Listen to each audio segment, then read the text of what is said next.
March 19 Durandhar படம் வெளியே வரப்போகுது. ஒரு படம் வெளியே போகுது அப்படின்னாவே பல விஷயங்கள் சர்ச்சையா தான் போய் முடியும். ஆனா இந்த படம் வெளியே வரும்போது எத்தனை ஆக்ட்ரஸ் கையெடுத்து கும்பிட போறாங்க அப்படின்னு தெரியல. இதையும் தாண்டி டிசர்விங்கா இருக்கிறவங்களுக்கு பரிசு கொடுக்காம டிசர்வே இல்லாத பல பேருக்கு பரிசு கொடுத்துட்டு இருக்காங்க அப்படின்னு இந்த துரந்தர் படம் வச்சே நிறைய கான்ட்ரவர்சிஸ் வந்துட்டு இருக்கு. அதுதான் நம்ம முழுசா பார்க்க போறோம். ஸோ வாங்க வீடியோக்குள்ள போகலாம். துரந்தரோட முதல் பாகமே பார்த்தீங்கன்னா கிட்டத்தட்ட 3.5 மணி நேரம். ஆனா அதுல எல்லாருமே சீட்ல உட்காந்து கடைசி நிமிஷம் வரைக்கும் பார்த்த ரீசன் என்னன்னு பாத்தீங்கன்னா, நிறைய ரியல் டைம்ல என்னென்ன நடந்துச்சோ அது அப்படியே காமிச்சதுதான். ஆனா இதெல்லாம் ஒரு பக்கம் இருக்கும் போது நிறைய பேர் இப்ப என்ன கமெண்ட் பண்ணிட்டு இருக்காங்கன்னா, பார்ட் 2 4 மணி நேரம் இருக்கு, அதெல்லாம் உட்காந்து யாரு பாப்பா அப்படிங்கிற மாதிரி வேற எந்தெந்த சைட்ல இருந்தோ பிஆர் ஒர்க் வருது. இது மட்டும் தாண்டி இப்ப இந்த வார் போயிட்டு இருக்கு பாத்தீங்களா, இதனால துரந்தர் படம் தள்ளி போனா நல்லா இருக்கும் அப்படின்னு சொல்லி சம்பந்தமே இல்லாம ஒரு 4-5 பேர் அங்கங்க கமெண்ட் பண்ணிட்டு தான் இருக்காங்க. ஆனா துரந்தர் படத்துல ரொம்ப தெளிவா சொல்லிட்டாங்க. அந்த குரூ என்ன சொல்லியிருக்காங்கன்னா, எங்களுடைய படம் மார்ச் 19 தான் வரும், அதனால மாற்றம் இல்லை அப்படின்னு சொன்ன உடனே பெரிய பெரிய படங்கள் எக்ஸாம்பிள் கேஜிஎஃப் படத்துல நடிச்ச யஷ் அவர்கள் படத்தை தள்ளி போட்டாங்க. அதுல நிறைய பேர் என்ன சொன்னாங்கன்னா, யஷ் பயந்துட்டாங்க அப்படிங்கிற மாதிரி சொன்னாங்க. ஒரு சில பேர் கர்மா சொன்னாங்க. அதற்கு ரீசன் என்னன்னு கேட்டீங்கன்னா, கேஜிஎஃப் 2 படம் வெளியே வரும்போது பாத்தீங்கன்னா விஜய் அவர்களுடைய பீஸ்ட் படமும் ஒரே நாள்ல ரிலீஸ் ஆச்சு. ஆனா பீஸ்ட் ஓடவே இல்லை அப்படிங்கிறது நம்ம எல்லாருக்குமே தெரியும். அது போலவே இன்னைக்கு இவருக்கு நடந்திருக்கு.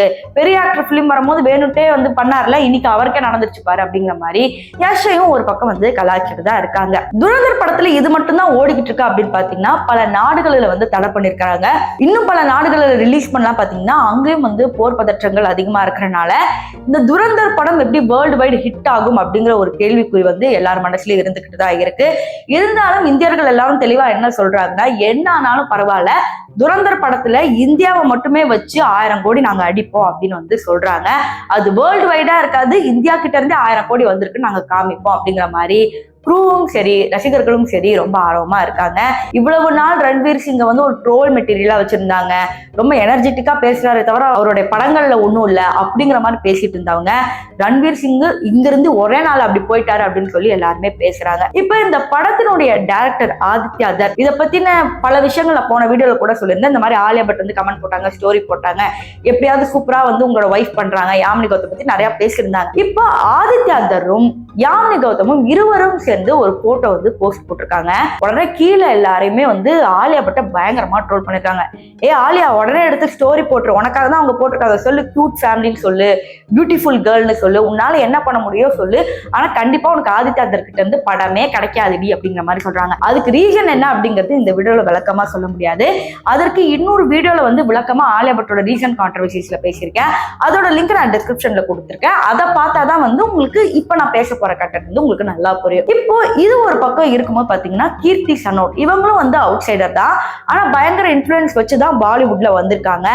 பாலிவுட்ல பொதுவாவே நெப்போ ப்ராடக்ட் அவ்வளோ நாள் இருக்க விட மாட்டாங்க. இவங்க இவ்வளோ வருஷம் சர்வைவ் ஆகுறது எப்படி அப்படின்னு ஒரு கொஸ்டின் மார்க் வரும்போது தான் இவங்களுக்கு பின்னாடி நிறைய இன்ஃபுளுன்ஷியல் பர்சன்ஸ் இருக்காங்க அப்படிங்கிற மாதிரி சொல்ல போறாங்க. இப்போ துரந்தர் படத்துல பாத்தீங்கன்னா பல நடிகைகள் சூப்பரா நடிச்சிருக்காங்க. ஈவன் நம்ம சாராவை எடுத்துக்கிட்டீங்கன்னாவே அவங்களும் நல்லா நடிச்சிருக்காங்க. அது மட்டும் இல்லாம ஹக் படத்துல யாமினி கௌதம் நடிச்சிருக்காங்க. கங்கனா ரணாவத்தோட எமர்ஜென்சி படம் வந்துருச்சு. ஆனா பிலிம் ஃபேர்ல ஒரு வாரத்துக்கு முன்னாடி யாருக்கு அவார்டு கொடுத்தாங்கன்னா, தேரே இஷ்க் மேன்ல நடிச்ச கீர்த்தி சனோனுக்கு அவார்டு கொடுக்குறாங்க. அதுல பயங்கரமா காண்டானது என்னன்னா, நீங்க அவுட் சைடராகவே இருந்துட்டு போங்க, ஆனா உங்களுக்கு இன்ஃப்ளூயன்ஸ் இருக்கிறனால டிசர்விங்கா இருக்கிறவங்களுக்கு ஏன் அவார்ட்ஸே கொடுக்க மாட்டேங்கிறீங்க. இன்னும் சாராக்கு ஏன் இன்னும் எந்த அவார்ட்ஸும் கிடைக்கவே இல்லை. அந்த பொண்ணு நல்லா தானே நடிச்சிருக்காங்க. துரந்தரோட பார்ட் 2 வரப்போது, ஆனா இது வரைக்கும் அவங்களுக்கு சரியான அவார்ட்ஸ் கொடுத்து ரெகக்னேஷன் எங்கேயுமே கிடைக்கலையோ. இதுவே அனன்யா, சாரா அலிகான், இது வேற சாரா அது வேற சாரா. சாரா அலிகானுங்கிறவங்க யாருன்னு தெரியும் பார்த்தீங்களா, இவங்க. ஸோ இவங்களுக்குலாம் ஒரு மாசத்துல அவார்டு கொடுத்துருப்பீங்க, ஆனா நம்ம சாராக்கு மட்டும் அவார்டு கொடுக்க மாட்டீங்க அப்படிங்கிற மாதிரி. ஆனா இவங்களும் நெப்போ பேபி தான். இவங்களோட ஃபாதரும் பெரிய ஆளு தான். பட் கம்பேரிட்டிவ்லி இவங்க கம்மி அப்படிங்கிற மாதிரி சொல்லப்படுது. அதாவது பாலிவுட்ல மினிமலா உள்ள நுழையிறதுக்கே பின்னாடி ஒருத்தர் ப்ரொடியூசர் வச்சு டைரக்டர் வச்சுதான் உள்ள நுழையணும் போல. அதுதான் நம்ம தமிழ் இண்டஸ்ட்ரியில கொஞ்சம் கொஞ்சமா வந்துகிட்டு இருக்கு. அதை பத்தின சாய் அபியங்கர் வீடியோ தான் நேற்று நான் அப்லோட் பண்ணியிருந்தேன். அதை மறக்காம போய் செக் பண்ணிட்டு வாங்க. அது மட்டும் இல்லாம உங்களோட ஆதரவா ஒரு சப்ஸ்கிரைப் கொடுத்தீங்கன்னா இன்ஸ்டாகிராம்ல இது போல பல விஷயங்கள் என்ன நடக்குது, பாலிவுட்ல இந்த மாதிரி என்ன நடக்குது, ஹாலிவுட்ல என்ன நடக்குது அப்படிங்கிற பல விஷயங்களை இந்த ஒரு சேனல் வழியாவே பார்க்கலாம்.